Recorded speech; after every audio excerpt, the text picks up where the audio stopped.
She raised her glass, smirked, and said loud enough for the whole table to hear, "So how does it feel being the man everyone jokes about, the one living off his wife?"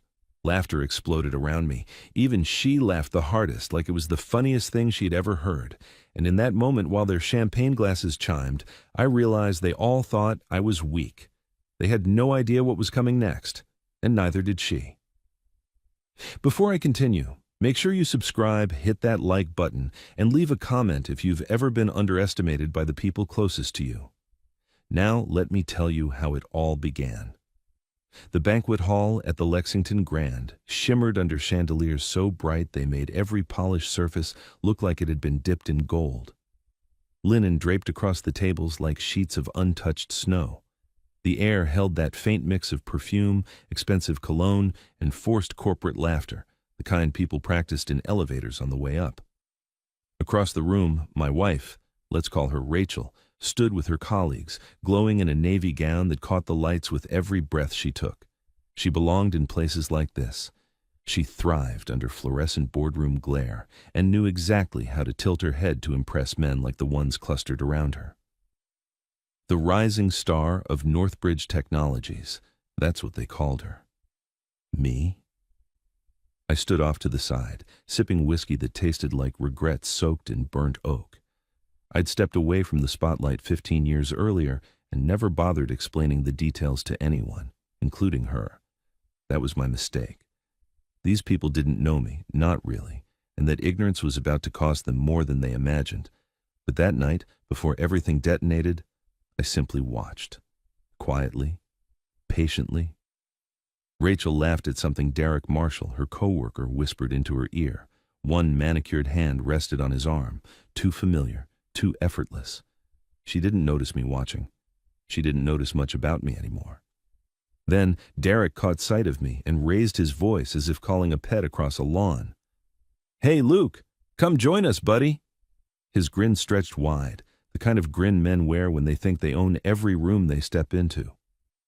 Standing beside him was Jonathan Pierce, the CEO.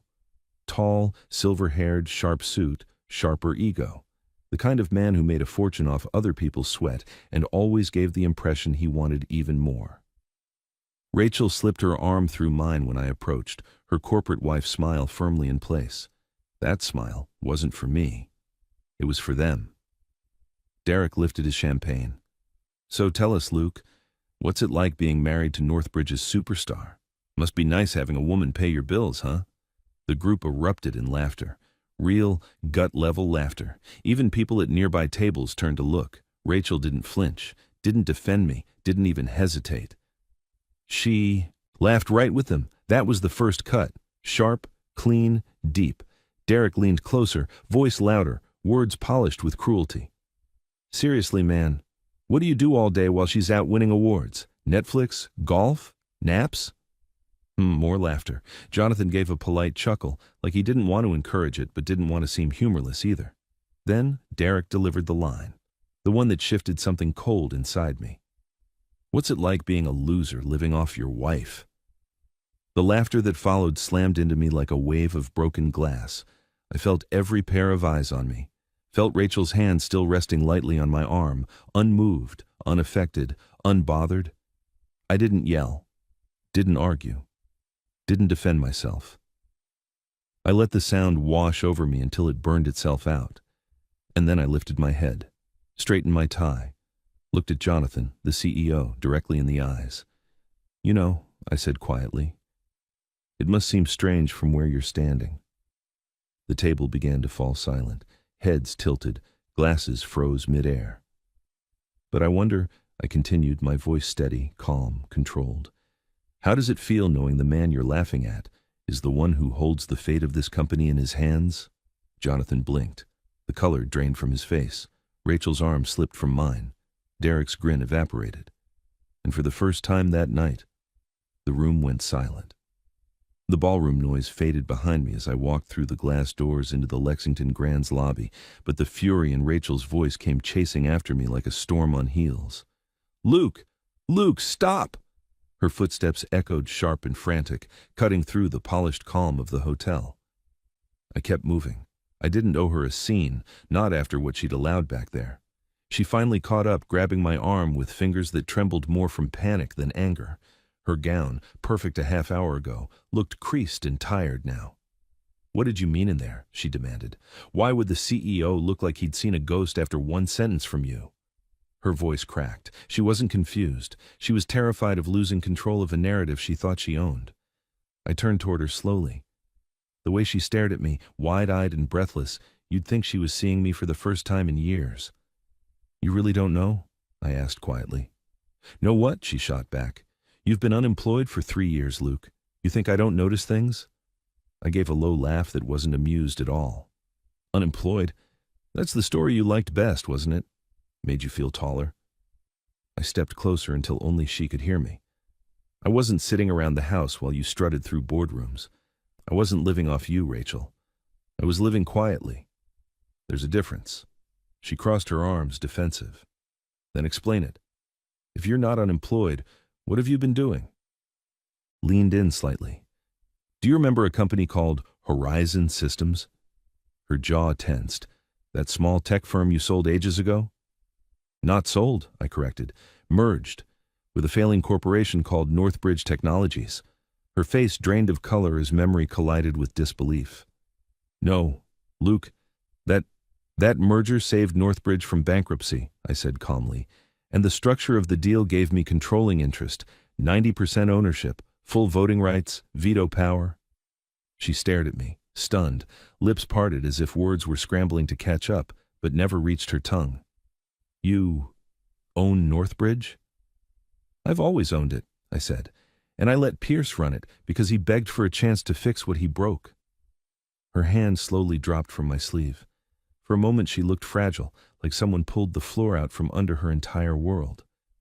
"Why didn't you ever tell me?" she whispered.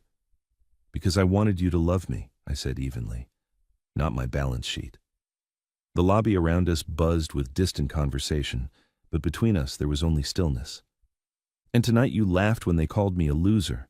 You didn't even hesitate." She flinched like I'd struck her. For the first time in years, I walked away while she was the one left speechless. At home, I went straight to my office, the room she mockingly called my man cave, never once asking what I actually did in there. Behind a shelf of old novels was a hidden panel, a light press, a soft click, and the safe swung open. Inside were the documents that defined the truth she never tried to learn: contracts, merger records, ownership certificates. I spread them across my desk like pieces of a puzzle the world had refused to see. Pierce's signature from 15 years ago practically trembled on the page. Without that deal, he wouldn't have a company. Without me, none of them would. The blind trust I'd built had shielded my identity for over a decade. It allowed me to step back, collect dividends quietly, and let Rachel believe whatever made her feel most powerful. But tonight, silence no longer suited me. I called my attorney, Michael, a man who understood when to talk and when to sharpen knives. "It's time," I told him. "Open the books, all of them." He paused. "You're initiating a full audit?" "Every corner," I said. "I want executive expenses, compensation packages, conflicts of interest, vendor contracts, everything." By morning, the first reports arrived, and each one made my blood run cold. Luxury trips disguised as client meetings, corporate credit cards used like personal piggy banks, contracts steered to friends, siblings, in-laws, and Derek, Northbridge's golden boy, had funneled 2 major deals to his cousin's construction firm. Not illegal, but unethical enough to shake a corporate tower to its foundation. I sent a formal request to the board for immediate review. No soft language, no polite phrasing. "Deliver all documents by 5 p.m., I wrote. "Non-compliance will result in immediate action." Within hours, HR called Derek into a closed-door meeting. By noon, security escorted him out of the building. And I, the man he mocked for being worthless, watched the footage in quiet satisfaction. Michael kept digging. Every new file revealed another layer of neglect Pierce had allowed to fester under his leadership. Nepotism, excess, deals made in smoky restaurants far from any audit trail. When Michael called again, he sounded almost out of breath. "Luke, the board wants answers. They've moved the meeting up to tomorrow. They want to know who's behind all this." "Good," I said. "Let them wonder." My phone buzzed. A message from Rachel. Everything is falling apart. Derek got fired. Pierce looks like he's going to collapse. Call me, now. I typed back only one sentence. Typical day at Northbridge. Nothing unusual. But we both knew better. And she had no idea how deep the roots of this storm went. By afternoon, I began crafting the message that would reach every board member. A message that would shift the axis of Northbridge, the same way they had tried to shift the axis of my dignity. I wrote it slowly, deliberately. Every word was a stone placed with intention. I pressed send and leaned back. Tomorrow, the quiet man they mocked would walk into Northbridge not as an accessory, but as something they hadn't seen in a long time, authority, true authority. And none of them were ready. The next morning, the city felt different as I drove toward Northbridge headquarters. Maybe it was the crisp winter air. Maybe it was the way sunlight hit the glass towers like a spotlight waiting for its cue. Or maybe it was the simple truth that, for the first time in years, I wasn't walking into someone else's world. I was walking into mine. I stepped out of the car dressed in a charcoal suit, sharp enough to cut through pretense. Michael joined me at the entrance, briefcase in hand and steady resolve in his voice. "They're nervous," he murmured. "The board knows something big is coming." "Good," I replied. "They should." The elevator ride felt endless, humming softly as it carried us upward toward the executive floor. The floor where, for 15 years, people thought I was nothing more than a trophy husband lingering in the background of their success stories. Today, that illusion would crumble. When the doors opened, the first thing I saw was Jonathan Pierce, pacing like a man waiting for a verdict he already knew wouldn't go his way. His face was pale, eyes shadowed with sleepless fear. "Luke," he said quickly, extending a shaky hand, "we can talk, work something out, no need to escalate." "This is business," I said calmly. "And business has consequences." He swallowed hard, stepping aside as Michael and I walked past him. The boardroom doors swung open, revealing 5 members seated around the gleaming mahogany table. Their expressions ranged from confusion to thinly veiled dread.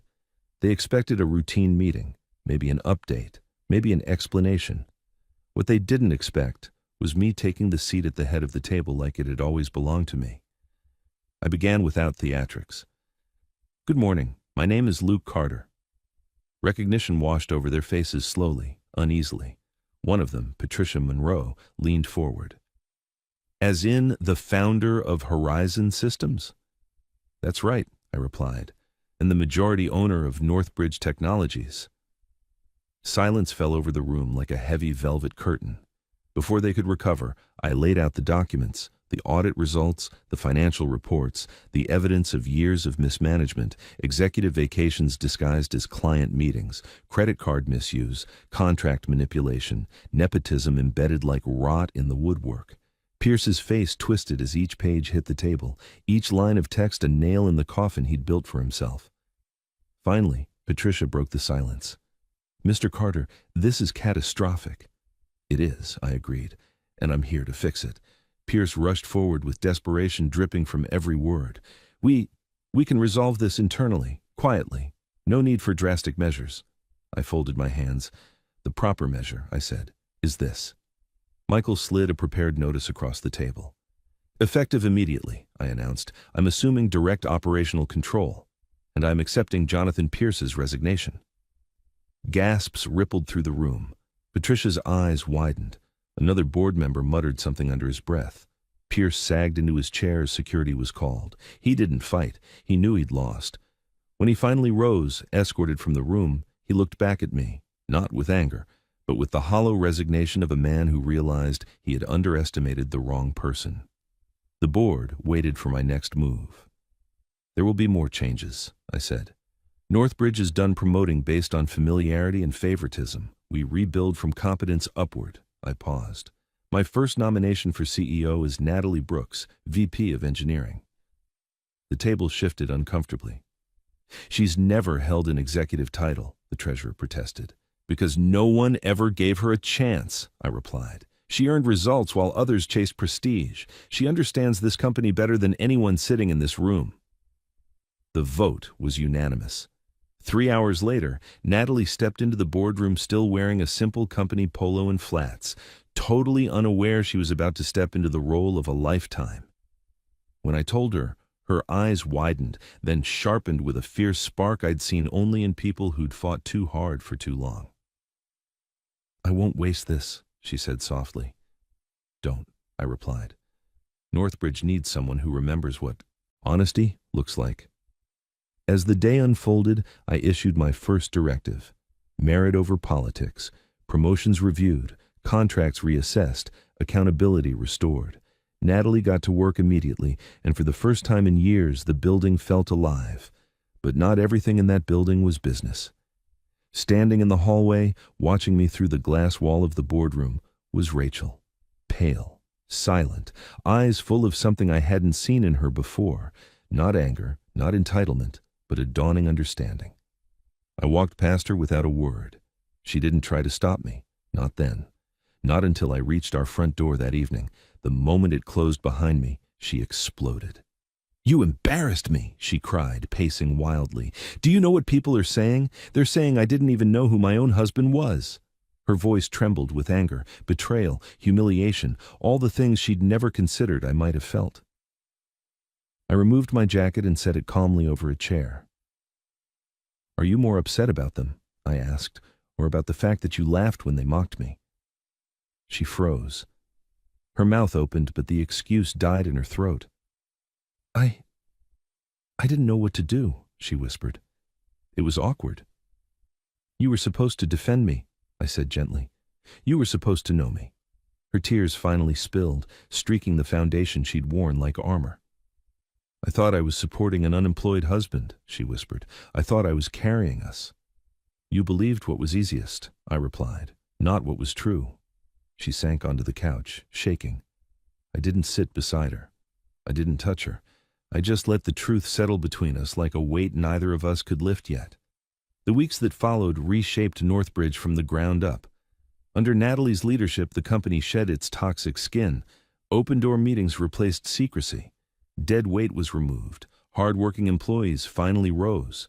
And slowly, steadily, respect returned. Not the artificial kind bought with titles, but the kind earned through integrity. 3 months later, I stood once again under the chandeliers of the Lexington Grand, this time for the company awards night.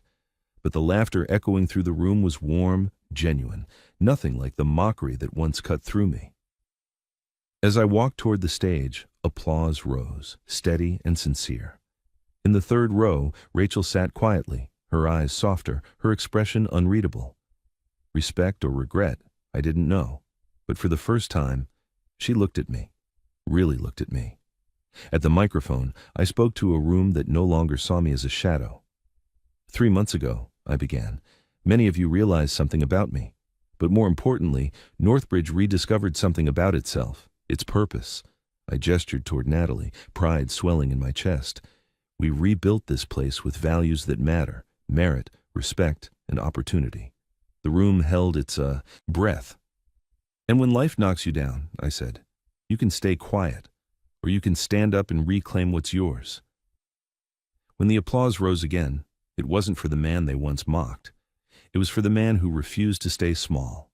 And as I stepped off the stage, I knew one thing: the quiet years were gone. The real story had finally begun. If you enjoyed this story, make sure to subscribe, hit like, and leave a comment sharing what part hit you the hardest. Your support means everything.